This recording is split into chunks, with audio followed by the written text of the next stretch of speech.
ಏಕತಾ Bharat charitable trust ಹಾಗೂ Arjun trading ಸಂಸ್ಥೆಯಲ್ಲಿ ನಮಗೆ ಕನ್ನಡ ಸಾಹಿತ್ಯ ಪರಿಷತ್ತು ಹೆಗಲಾಗಿ ಇಂದು ನಮ್ಮ 150ಕ್ಕಿಂತ ಹೆಚ್ಚು ನಾವು ಪ್ರದರ್ಶನ ಇವತ್ತು ಚಲನಚಿತ್ರ ಆಶಯನ್ನು ಕೊಟ್ಟಿದ್ದೇವೆ.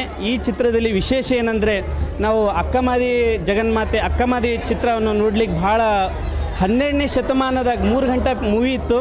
ಆ ಚಲನಚಿತ್ರ 12ನೇ ಶತಮಾನದಾಗ ಹೋಗಿ ಕುಂತಾಗ ನಮಗೆ ಚಿತ್ರ ಆ ಥರ ನಮಗೆ ಆಯಿತು ಅನ್ನಿಸ್ತಾ ಇದೆ.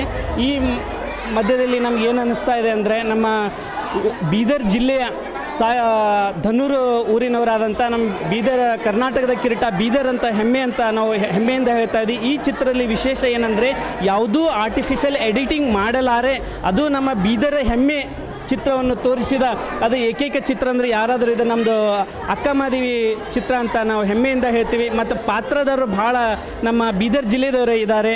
ಯಾಕೆಂದರೆ ಈ ಚಿತ್ರ ಭಾಳಷ್ಟು ಜನ ನೋಡ್ತಾ ಇದ್ದೀರಿ. ನೋಡಲಿ ಇನ್ನೂ ಸಂಘಟನೆಗಳು ಭಾಳಷ್ಟು ಇದೆ ನಮ್ಮ ಬೀದರ್ ಜಿಲ್ಲೆ. ಅಲ್ಲಿ ಇಲ್ಲಿ ಅಡೆತಡೆ ಇದ್ದರೂ ಆ ಚಿತ್ರಕ್ಕೆ ಪ್ರೇರಣೆಯಾಗಿ ಎಲ್ಲರಿಗೂ ಈ ಚಿತ್ರವನ್ನು ತೋರಿಸ್ಬೇಕಂತ ನಮ್ಮ ಹೆಮ್ಮೆಯಿಂದ ಹೇಳ್ತೀವಿ. ಯಾಕೆಂದರೆ ಅದರಲ್ಲಿ ನಮ್ಮ ಉಮೇಶ್ ಅವರಿದ್ದಾರೆ, ಮತ್ತು ನಮ್ಮ ಸುರೇಶ್ ಚನ್ಶೆಟ್ಟಿ ಅವರಿದ್ದಾರೆ, ಮತ್ತು ಚಲನಚಿತ್ರದ ನಮ್ಮ ಸುರಕ್ಷಾ ಅವರು ಭಾಳ ಪವಿತ್ರವಾಗಿ ಏನಂದ್ರೆ ಸಾಕ್ಷಾತ್ ಅಕ್ಕಮಾದಿ ರೂಪವನ್ನೇ ಎತ್ತುಕೊಂಡು ಆ ರೂಪ ಸ್ವರೂಪಿಯಾಗಿ ನಾವು ಇಂದಿನ ದಿವಸ ನೋಡಿದ್ವಿ. ಆಗ 12ನೇ ಶತಮಾನದಲ್ಲಿ ನಾವು ಅಕ್ಕಮಾದೇವಿ ನೋಡ್ತೀವಿ ಅಂದರೆ ಭಾವಚಿತ್ರದಲ್ಲಿ ಮಾತ್ರ. ಅದು ನಿಜವಾದ ಸ್ವರೂಪ ಎಲ್ಲಿದೆ ಅಂದರೆ ಅದು ಮುಖ ಏನಿದೆ ಅಂದರೆ ಸಾಕ್ಷಾತ್ ಅಕ್ಕಮಾದೇವಿ ರೂಪ ಅಂತ ನಾವು ಹೇಳಿಕೆ ಹೆಮ್ಮೆಯಿಂದ ಹೇಳ್ತೀವಿ. ಅದೇ ನಮ್ಮ ವಿಷ್ಣುಕಾಂತ್ ರಾಜರ ಪಾತ್ರ ಮಾಡಿದ್ದಾರೆ, ಭಾಳ ಹೆಮ್ಮೆಯಿಂದ ಮಾಡಿದ್ದಾರೆ. ಅದು ನಮ್ಮ ಬೀದರ್ ಹೆಮ್ಮೆ ಅಂತ ನಾನು ಹೇಳ್ತಾ ಇದ್ದೀನಿ. ಇನ್ನು ಈ ಚಿತ್ರವನ್ನು ಮಾಡಿದರೆ ಯಾರೋ ಅಂತಾರೆ ದುಡ್ಡು ಜಮಾ ಆದರೂ ನಾವು ಮನೆ ತೊಗೊಂಬರಿ ಕಾರ್ ತೊಗೊಂಬರಿ ಏನೋ ಹೊಲ ಖರೀದಿ ಮಾಡ್ರಿ ಅಂತ, ಅದು ಯಾವುದೂ ನಮಗೆ ಬೇಡ. ಯಾವುದೇ ದುಡ್ಡು ಬಂದರೂ ಚಲನಚಿತ್ರಕ್ಕೆ ಹಾಕಿ ಆ ಚಿತ್ರವನ್ನು ಇನ್ನೂ ಹೆಚ್ಚಿಗೆ ಮಟ್ಟಿಗೆ ಬೆಳೀಲಿ ಅಂತ ಏಕೈಕ ಆ ಪಾತ್ರ ಏನು ಮಾಡ್ತಾ ಇದ್ದಾರೆ ವಿಷ್ಣುಕಾಂತ್ ಅಂತ ಹೇಳಿ ಹೆಸರು ಭಾಳ ಅದ್ಧೂರಿಯಾಗಿ ನಮ್ಮ ಏಕತಾ ಭಾರತ್ ಚಾರಿಟೇಬಲ್ ಟ್ರಸ್ಟ್ನಿಂದ ಇವತ್ತು 150ಕ್ಕಿಂತ ಹೆಚ್ಚಾಗಿ ನಾವು ವೀಕ್ಷಣೆಯಾಗಿ ಉಚಿತ ವ್ಯವಸ್ಥೆ ಮಾಡಿಕೊಟ್ಟಿದ್ದೀವಿ. ಇನ್ನು ಯಾರಾದರೂ ನಮ್ಮ ಜಿಲ್ಲೆಯಲ್ಲಿ ನೋಡಲಿಕ್ಕೆ ಪಾಪ ಬಡವರು ಇರ್ತಾರೆ, ಅಲ್ಲಿ ಇಲ್ಲಿ ಪುಟ್ಪಾರದಲ್ಲಿ ಅವ್ರಿಗೆ ನೋಡಲಿಕ್ಕಾಗಲ್ಲ, ಅಂಥವ್ರಿಗೆ ಆಶ್ರಯ ಆಗಿ ನಮ್ಮ ಏಕತಾ ಭಾರತ್ ಚಾರಿಟೇಬಲ್ ಟ್ರಸ್ಟನ್ನು ನಾವು ಹೆಮ್ಮೆಯಿಂದ ಹೇಳ್ತೀವಿ. ಈ ಬಸ್ ಸ್ಟ್ಯಾಂಡಲ್ಲಿ ಬಡವರು ಇರ್ತಾರೆ, ಭಿಕ್ಷುಕರು ಇರ್ತಾರೆ, ಅಂಥವ್ರಿಗೆ ನೋಡಲಿಕ್ಕಾಗಲ್ಲ, ಚಿತ್ರವನ್ನೇ ನೋಡಲಿಕ್ಕೆ ಎಲ್ಲಿ ನಾವು ಚಲನಚಿತ್ರಕ್ಕೆ ಹೋಗ್ಲಿಕ್ಕೆ ಆಗಲ್ಲ ಅಂತಾರೆ. ಅಂಥವ್ರಿಗೆ ಸುತ್ತ ನಾವು ಏಕತಾ ಭಾರತ್ ಚಾರಿಟೇಬಲ್ ಟ್ರಸ್ಟ್ ಯಾವಾಗಲೂ 24x7 ಆಗಿ ಏನೇ ಕುಂದು ಕೊರತೆ ಇರಲಿ ಏನೇ ಇರಲಿ ಅದಕ್ಕೆ ನಾವು ಸಪೋರ್ಟ್ ಆಗಿರ್ತೀವಿ. ಏಕತಾ ಭಾರತ್ ಚಾರಿಟೇಬಲ್ ಟ್ರಸ್ಟ್ ಸಂಸ್ಥಾಪಕರಾದ ಸಂತೋಷ್ ಮೊಹಿತೆಯವರಿದ್ದಾರೆ, ಅದೇ ರೀತಿಯವರು ನಮ್ಮ ಧನರಾಜ್ ಜಾಮನಿಯವರಿದ್ದಾರೆ, ಮತ್ತು ನಮ್ಮ ಬಸವರಾಜ್ ವಡ್ಡಿಯವರಿದ್ದಾರೆ, ನಮ್ಮ ರಾಹುಲ್ ಅವರು ಎಲ್ಲರೂ ಸಪೋರ್ಟ್ ಆಗಿ ನಾವು ಈ ಚಿತ್ರವನ್ನು ನೋಡಿದ್ದೀವಿ. ಭಾಳ ಆನಂದವಾಗಿದೆ. ಇದೇ ಥರ ನಮ್ಮ ಸಂಘಟನೆಗಳು ಎಲ್ಲರೂ ಭಾಳಷ್ಟು ಹೆಮ್ಮೆಯಿಂದ ನೋಡಿ ಚಲನಚಿತ್ರ 365 ದಿನದಲ್ಲಿ 365 ದಿನ ಸತನಿತ್ಯವಾಗಿ ನಡೀಲಿ ಅಂತ ನಾವು ಹೇಳ್ತಾ ಇದ್ದೇವೆ.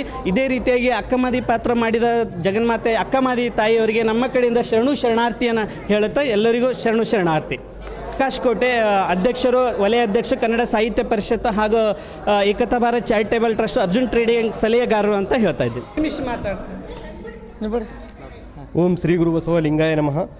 ಇಂದು ಅಕ್ಕಮಹಾದೇವಿ ಚಲನಚಿತ್ರವನ್ನು ಅರ್ಜುನ್ ಟ್ರೇಡಿಂಗ್ನಿಂದ ಇವತ್ತು ಆಯೋಜನೆ ಮಾಡಿದ್ದಾರೆ. ಹಾಗಾಗಿ ಹೆಚ್ಚಿನ ಸಂಖ್ಯೆಯಲ್ಲಿ ಜನಗಳನ್ನು ವೀಕ್ಷಿಸಿ ಮತ್ತು ಅದರ ಒಂದು ಅಕ್ಕಮಹಾದೇವಿಯ ಪಾತ್ರವನ್ನು, ಒಂದು ಆಧ್ಯಾತ್ಮಿಕ ಚಿಂತನೆಯನ್ನು, ಪೂರ ಅವರ ಜೀವನದ ಚರಿತ್ರೆಯನ್ನು ಬುಡದಿಂದ ಪೂರ ಅವರ ಐಕ್ಯತನಕ ಎಲ್ಲವನ್ನು ವೀಕ್ಷಿಸಿ ಜನ ನೋಡುವುದರಲ್ಲಿ ಇಂಥ ಒಂದು ಆಧ್ಯಾತ್ಮಿಕ ಚಿಂತನೆಯನ್ನು ನೋಡಿ ಮನದಾಳದಲ್ಲಿ ಒಂದು ವಿಶಿಷ್ಟತೆಯ ಒಂದು ಚಿಂತನೆ, ನಾವುಗಳು ಕೂಡ ಹೀಗೆ ಒಂದು ಜೀವನವನ್ನು ಸತ್ಯಶುದ್ಧ ಕಾಯಕದಿಂದ ಬದುಕುವಂಥ ಸಿನಿಮಾವನ್ನು ನೋಡಿ ಎಲ್ಲರೂ ಆನಂದಿಸಿದ್ದಾರೆ.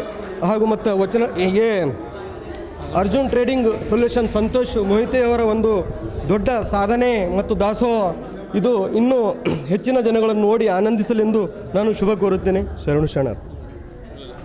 ಎಲ್ಲರಿಗೆ ಶರಣಾರ್ಥಿ. ಇವತ್ತಿನ ದಿವಸ 12ನೇ ಶತಮಾನದಾಗ ಜಗಜ್ಯೋತಿ ಬಸವಣ್ಣವರು ಸತ್ಯಕ್ಕಾಗಿ ಹೋರಾಟ ಯಾವ ಥರ ಮಾಡಿದ್ದಾರೆ ಮತ್ತು ಸ್ತ್ರೀಗೆ ಒಂದು ಸಮಾನತೆದ ಯಾವ ಥರ ಕೊಡುಗೆ ಕೊಟ್ಟಿದ್ದಾರೆ ಅಂತ ಇವತ್ತು ನಮ್ಮದು ಅಕ್ಕ ಮಹಾದೇವಿ ಚಲನಚಿತ್ರ ನೋಡಿದ ನಂತರ ನಮಗೆ ಗೊತ್ತಾಯಿತು.